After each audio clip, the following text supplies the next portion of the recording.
नमस्कार दोस्तों, current affairs के डेली डोज में आपका स्वागत है।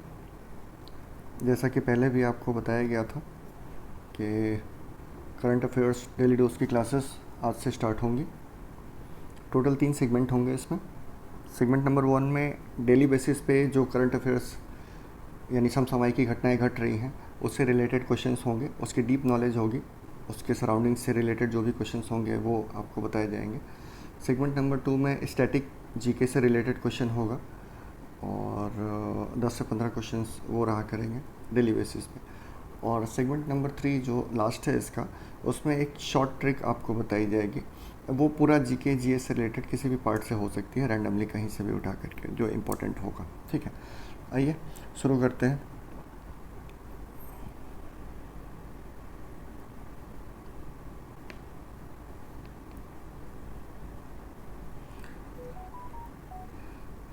क्वेश्चन नंबर 1, हाल ही में चीन के वैज्ञानिकों ने यूरेनियम के किस सबसे हल्के रूप की खोज की है?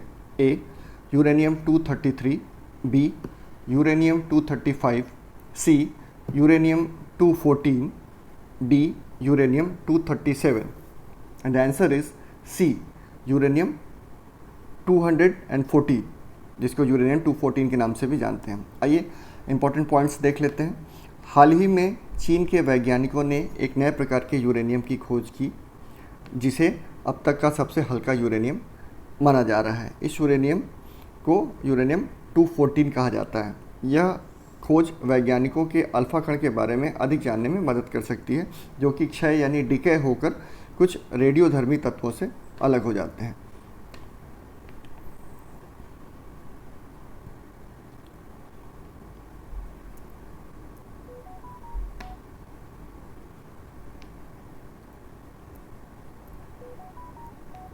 पॉइंट नंबर 2 है, वैज्ञानिकों द्वारा खोजे गए इस यूरेनियम 214 में प्रोटॉन की तुलना में 30 अधिक न्यूट्रॉन मौजूद हैं। इस तरह इसमें अब तक ज्ञात सबसे हल्के यूरेनियम आइसोटोप की तुलना में एक कम न्यूट्रॉन मौजूद है। चूँकि न्यूट्रॉन में मास होता है, द्रव्यमान होता है, इसलिए यूरेनियम 214 सभी यूरेनियम संस्करणों जैसे यूरेनियम 235 आदि की तुलना में अधिक हल्का होता है। ध्यान रखने वाली बात है कि अधिक हल्का होता है। ये ज्ञात हो कि यूरेनियम 235 का उपयोग परमाणु रिएक्टरों में किया जाता है। इसमें प्रोटॉन की तुलना में 51 अतिरिक्त न्यूट्रॉन होते हैं।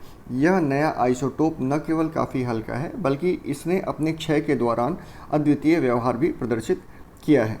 इस क्षय को अल्फा क्षय के नाम से भी जानते हैं। इस अल्फा क्षय में परमाणु नाभिक 2 प्रोटॉन 2 न्यूट्रॉन खो देता है, जिन्हें सामूहिक रूप से अल्फा पार्टिकल्स कहा जाता है, अल्फा कण कहा जाता है।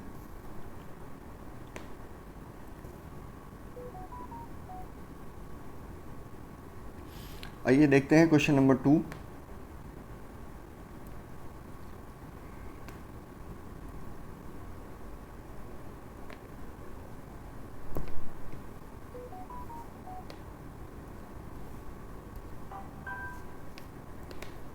क्वेश्चन नंबर 2, 8 मई 2021 को कोरोना के इलाज के लिए ड्रग 2-डिऑक्सी डी ग्लूकोज, या इसको शॉर्ट फॉर्म में बोलते हैं 2DG दवा को आपातकालीन मंजूरी दी गई है। यह दवा किस संस्था द्वारा विकसित की गई है? ए रक्षा अनुसंधान एवं विकास संगठन, बी भारतीय चिकित्सा अनुसंधान परिषद, सी भारत बायोटेक, या D serum institute of India. आइए इसके इंपॉर्टेंट पॉइंट्स देख लेते हैं। इसका आंसर है DRDO, रक्षा अनुसंधान एवं विकास संगठन।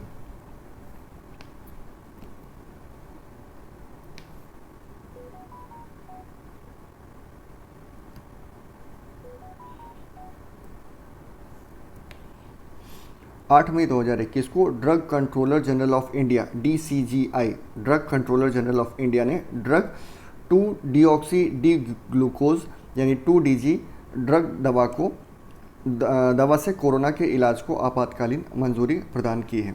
ध्यान रखने वाली बात है कि इसने DCGI ने प्रदान की है। और कौन सी दवा है? 2DG डीऑक्सी डी ग्लूकोज दवा का नाम है।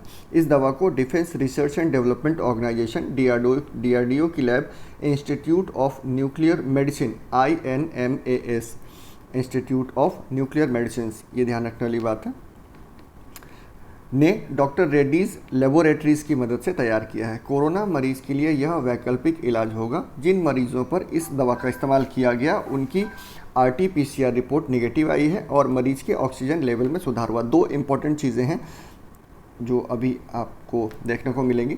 DRDO की इस मेडिसिन में RT-PCR रिपोर्ट निगेटिव आ रही है और ऑक्सीजन लेवल में सुधार हो रहा है। ये दो इंपॉर्टेंट चीज़ें हैं। नेक्स्ट पॉइंट है, अप्रैल 2020 में कोविड-19 महामारी की पहली लहर के दौरान INMAS और DRDO, INMAS यानी इंस्टीट्यूट ऑफ न्यूक्लियर मेडिसिन जो कि DRDO की ही एक संस्था है, के वैज्ञानिकों ने हैदराबाद की cellular and molecular biology CCMB की मदद से 2GB को लैब में टेस्ट किया। स्टैंडर्ड ऑफ केयर, ये इंपॉर्टेंट है, स्टैंडर्ड ऑफ केयर मानक की तुलना करें अगर तो दवा लेने वाले मरीजों में दूसरे मरीजों से 2.5 दिन पहले ये पेशेंट्स, ये मरीज़ ठीक हो गए। पॉइंट नंबर नेक्स्ट पॉइंट, खास बात यह है कि 65 साल से ज़्यादा उम्र के मरीजों पर भी यह दवा पॉजिटिव रिस्पांस दिखा रही है। यह दवा पाउडर के रूप में दी जाती है और इसे पानी में घोलकर मरीज को पिलाना होता है। ये दवा सीधे उन कोशिकाओं तक पहुंचती है जहां संक्रमण होता है और वायरस को बढ़ने से रोक देती है। लैब टेस्टिंग में पता चला है कि यह कोरोना वायरस के खिलाफ काफ़ी प्रभावी है। कुछ महत्वपूर्ण पॉइंट्स इसमें थे। दवा बनाई किसने है? DRDO ने बनाई है। किसके सहयोग से बनाई है? Institute of nuclear medicine INMAS और डॉक्टर रेड्डीज लेबोरेटरीज की मदद से बनाई है। और ये दवा ध्यान रखने वाली बात है कि पाउडर के रूप में प्रदान की जाती है। चलिए नेक्स्ट पॉइंट की तरफ बढ़ते हैं।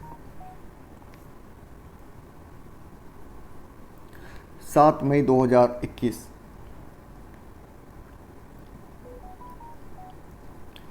7 मई 2021 को किसने 25वीं बार माउंट एवरेस्ट पर चढ़कर विश्व रिकॉर्ड बनाया? A. Arunima Sinha, B. Edmund Hillary, C. कामी रीता शेरपा, D. तेंजिंग नोरगे। आंसर है कामी रीता शेरपा। ठीक है, ये इन्होंने 25वीं बार माउंट एवरेस्ट पर चढ़ करके ये रिकॉर्ड बनाया है। ये 1991 से लेकर के 2021 तक की बात है।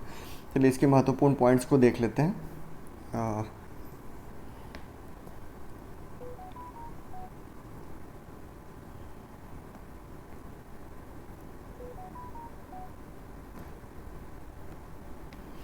7 मई 2021 को नेपाल के 52 वर्षीय कामी रीता शेरपा 25वीं बार दुनिया की सबसे ऊंचे पर्वत माउंट एवरेस्ट की चोटी पर पहुंच गए। इस तरह उन्होंने इस पर्वत शिखर पर सबसे ज़्यादा बार पहुंचने में अपना ही रिकॉर्ड तोड़ दिया है। कामी रीता शेरपा वर्ष 2019 में 1 महीने में 2 बार इस पर्वत शिखर पर चढ़ने में कामयाब रहे थे। वह सबसे पहले मई 1994 में माउंट एवरेस्ट की चोटी पर पहुंचे थे। बता दें कि 1994 से 2021 के बीच कामी रीता माउंट एवरेस्ट पर 25 बार, K2 और माउंट लहोत्से पर 1 बार, माउंट मनालुस पर 3 बार और माउंट चोआयू पर 4 बार चढ़ चुके हैं। चलिए बढ़ते हैं अपने नेक्स्ट प्रश्न की तरफ। इसमें बहुत इंपॉर्टेंट जो बात थी वो कि इन्होंने अपना ही रिकॉर्ड तोड़ा है और 25वीं बार इन्होंने चढ़ाई की है माउंट एवरेस्ट पे, कामी शेरपा ने। नेक्स्ट क्वेश्चन की तरफ बढ़ते हैं।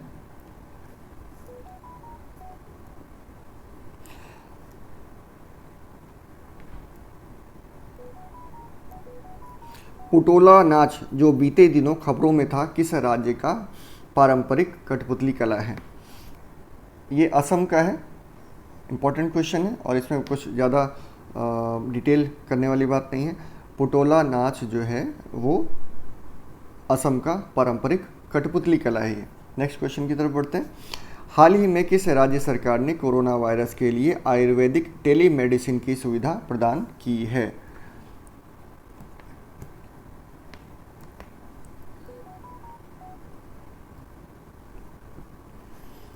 इंपॉर्टेंट पॉइंट्स देख लेते हैं इससे रिलेटेड जो है। हाल ही में हरियाणा सरकार ने कोरोना वायरस के लिए फ़ोन पर आयुर्वेदिक दवा की जानकारी लेने के लिए आयुर्वेदिक टेलीमेडिसिन सुविधा शुरू की है। यहाँ परामर्श के लिए वरिष्ठ आयुर्वेदिक डॉक्टर नियुक्त किए गए हैं। टेली परामर्श आइसोलेशन वाले मरीजों के लिए अत्यंत लाभदायक होगा।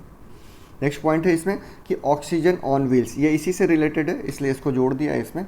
ऑक्सीजन ऑन व्हील्स, एक नई पहल है, 28 अप्रैल 2021 को हरियाणा के करनाल जिला प्रशासन ने, ध्यान रखने वाली बात है कि पूरे हरियाणा में नहीं, करनाल प्रशासन ने ये काम किया था। हरियाणा के करनाल जिला प्रशासन ने सरकारी और निजी अस्पताल में मेडिकल ऑक्सीजन की निरंतर आपूर्ति सुनिश्चित करने के लिए अनूठी ऑक्सीजन ऑन व्हील्स की पहल शुरू की। इसके तहत 100 ऑक्सीजन सिलेंडर भरे वाहन तुरंत आवश्यकता होने पर किसी भी जिला अस्पताल तक भेजे जाएंगे। ये सेवा 24 घंटे उपलब्ध रहेगी। ठीक है, इसलिए ये इंपॉर्टेंट था, साथ में इससे रिलेटेड क्वेश्चन था, इसलिए टच कर लिया गया। आइए नेक्स्ट क्वेश्चन की तरफ बढ़ते हैं।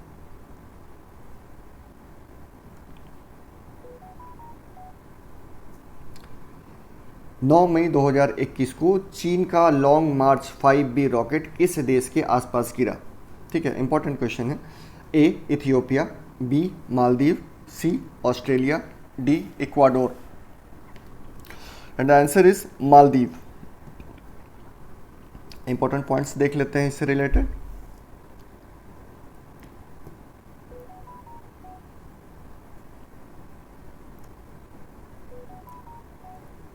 जी, 9 मई 2021 को चीन का लॉन्ग मार्च 5B रॉकेट आखिरकार हिंद महासागर में आकर के गिरा। हिंद महासागर, ध्यान रखने वाली बात है, आकर के गिरा।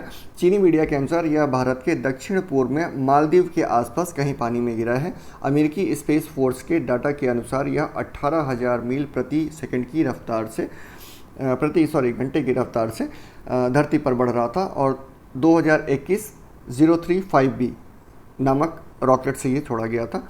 100 फुट लंबा और 16 फुट चौड़ा है ये। वायुमंडल में दाखिल होने पर इसका एक बड़ा हिस्सा जल गया और बाकी हिस्सा पानी में जा गिरा। विगत 2 से 3 दिनों से ये चर्चा में बना हुआ था। ठीक है, क्यों था? क्योंकि चीन ने इस रॉकेट की मदद से अंतरिक्ष में बनाए जाने वाले अपने स्पेस स्टेशन का पहला हिस्सा भेजा था और इस मॉड्यूल का क्या नाम था? तियानहे। तियानहे इस मॉड्यूल का नाम था और वजह क्या थी भेजे जाने की? स्पेस स्टेशन बना रहा है चाइना, तो उसी वजह से ये रॉकेट भेजा गया था।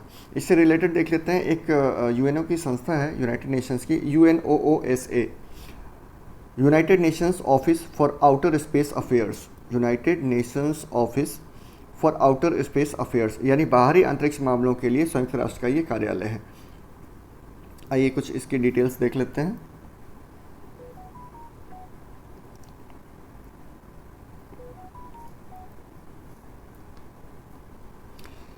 बाहरी अंतरिक्ष मामलों के लिए संयुक्त राष्ट्र का यह कार्यालय, जो बाहरी अंतरिक्ष में शांतिपूर्ण उपयोग के लिए अंतर्राष्ट्रीय सहयोग को बढ़ावा देता है। UNOOSA का उद्देश्य बाहरी अंतरिक्ष के अंतर्राष्ट्रीय सहयोग को बढ़ावा देना है। इसकी स्थापना 13 दिसंबर 1958 को की गई थी। वर्तमान में इसका मुख्यालय जो है वो वियना, ऑस्ट्रिया में स्थित है। ये एक इम्पॉर्टेंट चीज़ है। और इसके जो निदेशक हैं वो सिमोनिटा डी पिप्पो इनके निदेशक हैं और मुख्यालय वियना में है। चूँकि अभी ये रॉकेट गिरा है इसलिए इम्पोर्टेंट हो जाता है कि इससे रिलेटेड जो यूएनओ की संस्था है, इसलिए इसको जोड़ दिया गया है। चलिए बढ़ते हैं अपने अगले प्रश्न की तरफ।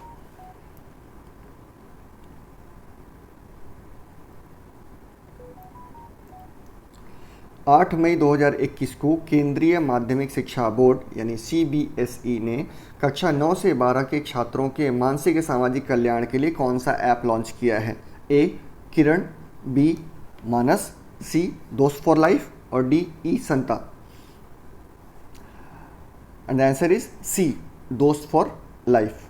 ठीक है, किसने लॉन्च किया है? CBSE, कक्षा 9 से 12 के लिए, उनके मानसिक और सामाजिक कल्याण के लिए। आइए इससे संबंधित कुछ महत्वपूर्ण जो इसकी डिटेल्स हैं वो देख लेते हैं, इंपॉर्टेंट पॉइंट्स जो हैं उससे रिलेटेड।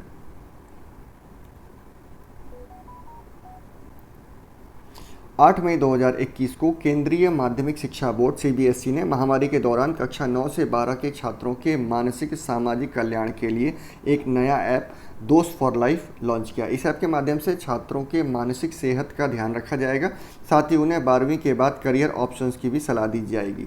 CBSE की तरफ से छात्रों को यह सुविधा फ्री में दी जा रही है। इसके साथ ही एक और ध्यान रखने वाली बात है, ये मानस सामुदायिक मानसिक स्वास्थ्य ऐप है, मानक, और ये किसने शुरू किया है वो मैं बताता हूँ, इम्पोर्टेंट है।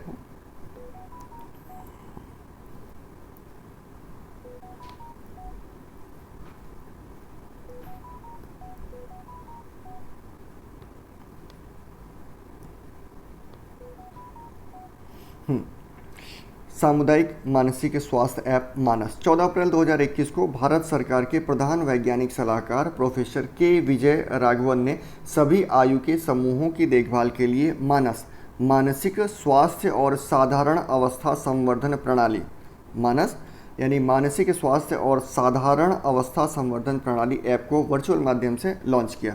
मानस के आदर्श वाक्य उत्तम मन सक्षम जन के साथ एक स्वस्थ और खुशहाल समुदाय का निर्माण करने का प्रयास मानस ऐप है। मानस ऐप मानसिक स्वास्थ्य और सामान्य स्वास्थ्य प्रणाली के लिए काम करता है। नेक्स्ट पॉइंट देखते हैं। इसे प्रधानमंत्री के वैज्ञानिक प्रौद्योगिकी और नवाचार सलाहकार परिषद PMSTIAC द्वारा एक राष्ट्रीय कार्यक्रम के रूप में मान्यता प्राप्त है। मानस को विकसित करने की पहल भारत सरकार के प्रधान वैज्ञानिक सलाहकार के कार्यालय द्वारा की गई थी। ये एक इम्पॉर्टेंट चीज़ है और अब जो मैं बताने वाला हूँ वो और ज़्यादा इम्पॉर्टेंट है।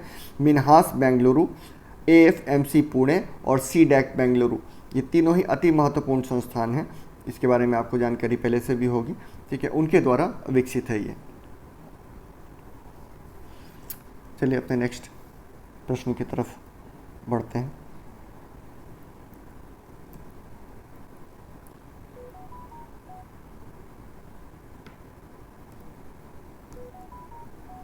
आठ मई 2021 को महिला सैन्य पुलिस के पहले बैच में कितनी महिलाओं को भारतीय सेना में शामिल किया गया है? A 61, B 83, C 100 या D 122? और आंसर है B 83।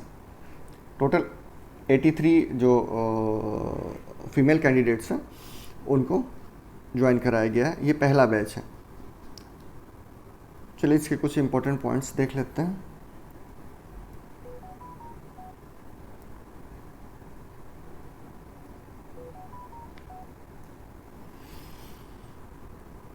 आठ मई 2021 को भारतीय सेना ने एक वर्ष से अधिक 61 सप्ताह के कड़े प्रशिक्षण अवधि के बाद बेंगलुरु स्थित course of military police centre and school CMPCS course of military police centre and school में 83 महिला सैनिकों के पहले जत्थे को शामिल किया। तीनों सेनाओं में अपना प्रतिनिधित्व बढ़ाने के उद्देश्य से जनवरी 2019 में महिला सैनिकों को शामिल करने का निर्णय की घोषणा की गई थी। महिलाओं में अंततः कुल CMP का 20%, CMP यानी course of military police centre and school, इसका 20% शामिल होगा। उनकी भूमिका अपराध मामलों की जांच करने से लेकर आवश्यकता पड़ने पर क्षेत्र संचालन में सेना की सहायता करना होगा। तो ये एक इम्पॉर्टेंट प्रश्न था महिला अधिकार को लेकर के। चलिए बढ़ते हैं अपने अगले प्रश्न की तरफ।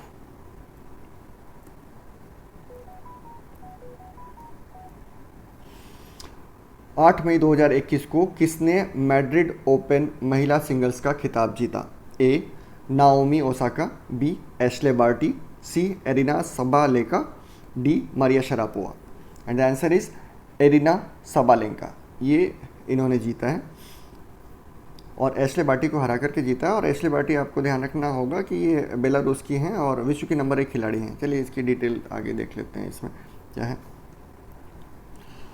8 मई 2021 को एरिना सबालेंका ने एश्ले बार्टी को हराकर पहली बार मैड्रिड ओपन महिला सिंगल्स का खिताब जीता है। मैड्रिड ओपन टेनिस में बेलारूस की एरिना सबालेंका ने विश्व की नंबर 1 खिलाड़ी ऑस्ट्रेलिया की एश्ले बार्टी को हराया। देखिए अब आजकल जो क्वेश्चन पूछने का ट्रेंड है उसमें जो जीता है वो तो पूछता ही है, कभी कभी ऐसे भी पूछ लेते हैं कि किसको हरा करके जीता है। और जब हारने वाला इतना हो कि नंबर 1 खिलाड़ी हो तो ज़रूरी है क्वेश्चन इस तरीके से आ सकता है। तो ध्यान रखने वाली बात है कि मैड्रिड ओपन महिला सिंगल्स का खिताब एरिना सबालेंका ने जीता है, ठीक है। और लेकिन एश्ले बार्टी को हरा करके जीता जो कि ऑस्ट्रेलिया की है।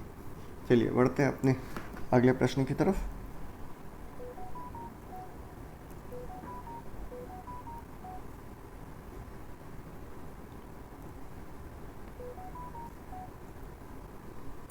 हाल ही में किसे New York city international film festival 2021 NYCIFF, ठीक है, New York city international film festival में लघु फिल्म यानी शॉर्ट फिल्म के लिए सर्वश्रेष्ठ अभिनेता का अवार्ड दिया गया है?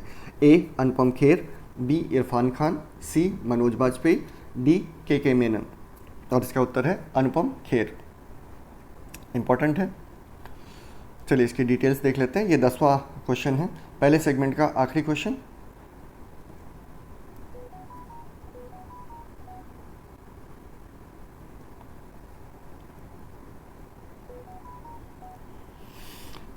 हाल ही में अनुपम खेर को New York city international film festival 2021 में सर्वश्रेष्ठ अभिनेता के पुरस्कार से सम्मानित किया गया है। सर्वश्रेष्ठ अभिनेता के पुरस्कार से सम्मानित किया गया है। अनुपम खेर को यह सम्मान उनकी लघु फिल्म हैप्पी बर्थडे के लिए उसके शानदार अभिनय के लिए दिया गया है। इस शॉर्ट फिल्म में उनके साथ अभिनेत्री आहना कुमारा भी हैं।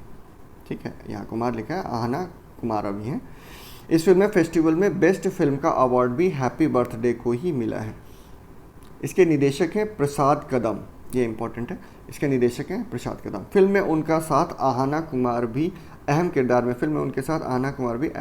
में नजर आई थी। इससे पहले दोनों द एक्सीडेंटल प्राइम मिनिस्टर में भी काम कर चुके हैं। ध्यान होगा आपको, the accidental prime minister Manmohan Singh को लेकर के बनाई गई मूवी थी। ठीक है, तो ये इस प्रकार से daily dose of current affairs का पहला सेगमेंट समाप्त होता है। और अब हम बढ़ते हैं अपने अगले यानी दूसरे सेगमेंट की तरफ। ये है daily dose of static GK. ये वन लाइनर क्वेश्चंस हैं, जैसा कि मैंने आपको पहले भी बताया था। और जीके के जो वन लाइनर क्वेश्चंस पूछे जाते हैं, डायरेक्ट जो हिट करता है आपके एग्ज़ाम्स में, उससे रिलेटेड चीज़ें हैं।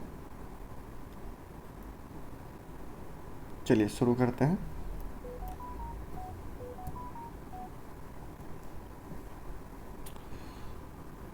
अकबर ने फतेहपुर सीकरी में बुलंद दरवाज़ा किस उपलक्ष्य में बनवाया था? अकबर की गुजरात विजय थी, जिसके उपलक्ष्य में उसने बुलंद दरवाज़ा बनाया था। और कहाँ बना था ये? फतेहपुर सीकरी में। इससे कई क्वेश्चन फंसते हैं। बुलंद दरवाज़ा बनाया किसने था? तो ये अकबर ने बनाया था। कहाँ है बुलंद दरवाज़ा? फतेहपुर सीकरी में है। ठीक है, किस विजय के उपलक्ष्य में बनाया था? थी गुजरात विजय की उपलक्ष्य, और बनाया था इसे फतेहपुर में, उत्तर प्रदेश में, बुलंद दरवाज़ा। Okay, question number 1। अगला क्वेश्चन बढ़ते हैं। भू राजस्व की दहसाला पद्धति किसने लागू की थी? भू राजस्व की दहसाला पद्धति अकबर ने लागू की थी। इंपॉर्टेंट क्वेश्चन है। औरंगाबाद में ताजमहल की प्रतिकृति किसने बनवाई थी? कहते हैं कि ताजमहल की फूहड़ प्रतिकृति बनाई गई थी और उसे बनवाया था औरंगजेब ने। तो औरंगाबाद में औरंगजेब ने बनवाया ताजमहल की प्रतिकृति। ठीक है, काला ताजमहल भी बोलते हैं। लंदन में इंडिया हाउस की स्थापना किसने की थी? नरम दल और गरम दल के बारे में आपने सुना होगा। गरम दल के एक महत्वपूर्ण क्रांतिकारी थे श्यामजी कृष्ण वर्मा। इन्होंने लंदन में इंडिया हाउस की स्थापना की थी। महत्वपूर्ण प्रश्न है। क्वेश्चन इससे ऐसे पूछा जाता है कि लंदन हाउस की स्थापना कहाँ की गई थी, तो अक्सर लोग डाउट में हो जाते हैं। इसकी स्थापना लंदन में की गई। नाम है इंडिया हाउस, लेकिन स्थापना की गई थी लंदन में, और किया था श्यामजी कृष्ण वर्मा ने। ओके, कांग्रेस की स्थापना के समय भारत का वायसराय कौन था? Lord Dufferin. ओके, कांग्रेस की स्थापना के समय भारत का वायसराय कौन था? Lord Dufferin. विश्व का सबसे बड़ा प्रायद्वीप कौन सा है? अरब प्रायद्वीप। पश्चिमी घाट को अन्य किस नाम से जाना जाता है? सह्याद्री पर्वत श्रृंखला।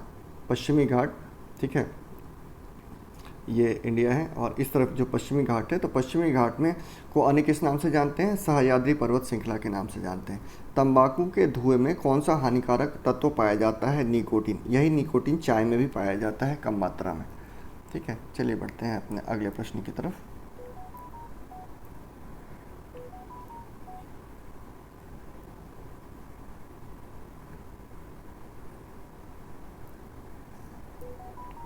राष्ट्रपति का अध्यादेश कितने समय के लिए लागू रहता है? 6 माह के लिए।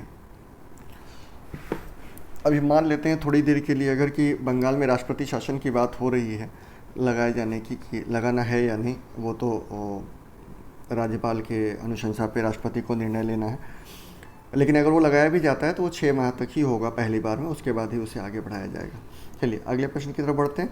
मौसमी गुब्बारों में किस गैस का प्रयोग होता है? हीलियम गैस का प्रयोग होता है। मौसमी गुब्बारों में हीलियम गैस का प्रयोग होता है, क्योंकि ये हल्की होती है, इस वजह से ऊपर की तरफ बढ़ती है। मानव शरीर में रुधिर बैंक का कार्य कौन करता है?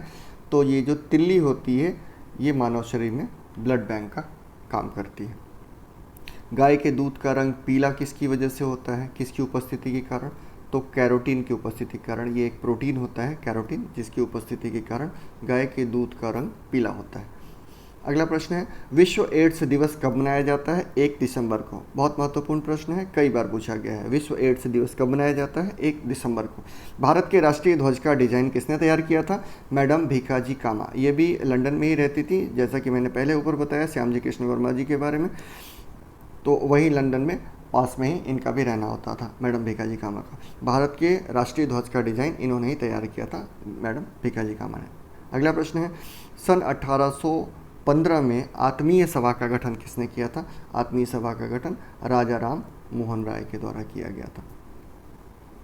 चाबी भरी घड़ी में कौन सी ऊर्जा होती है?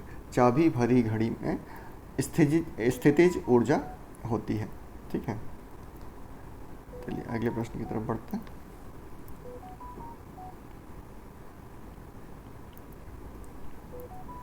प्रतिरोध का मात्रक कौन सा है?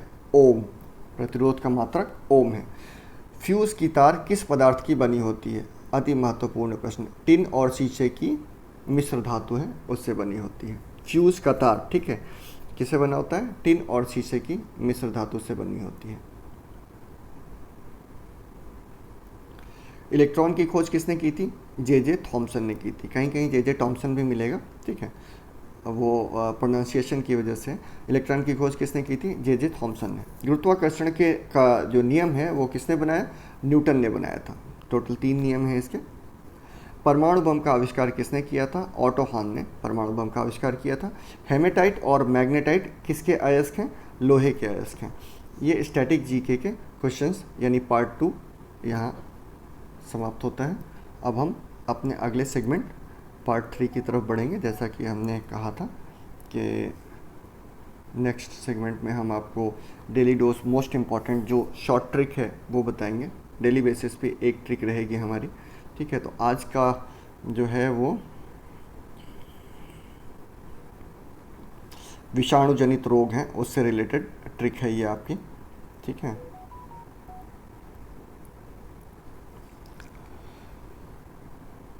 ए चाचा इन्हें डांटो मत, खरे गाल पर छापो। ये शॉर्ट ट्रिक है, इसको आप याद कर सकते हैं। इसमें ये सारे ही जितने वायरस से रिलेटेड आपके वो हैं रोग हैं वो कवर हो जाते हैं। ए चाचा इन्हें डांटो मत, खरे गाल पर छापो। ए से एड्स हो गया आपका। ठीक है, ए एड्स। चाचा, चाचा हो गया चेचक। ए चाचा इन्हें यानी हो गया इन्फ्लुएंजा। ओके, ए चाचा, ए एड्स, चाचा चेचक हो गया, इन्हें इन्फ्लुएंजा हो गया। डांटो, डा से डेंगू हो गया। ठीक है, और टो का मतलब हो गया ट्रैकोमा। देखिए कुछ सांकेतिक चीज़ें इसमें ली जाएंगी क्योंकि कोड बनाना होता है। तो डांटो का मतलब डा डेंगू हो गया और टो से ट्रैकोमा हो गया। डांटो मत, मत से यहाँ क्या है? मेनिंजाइटिस, दिमागी बुखार। खरे गाल पर छापो, ख से खसरा हो गया, रे से रेबीज़, गाल से गलसुआ, गले में होता है ये। और छापो, पर का मतलब हो गया पीलिया।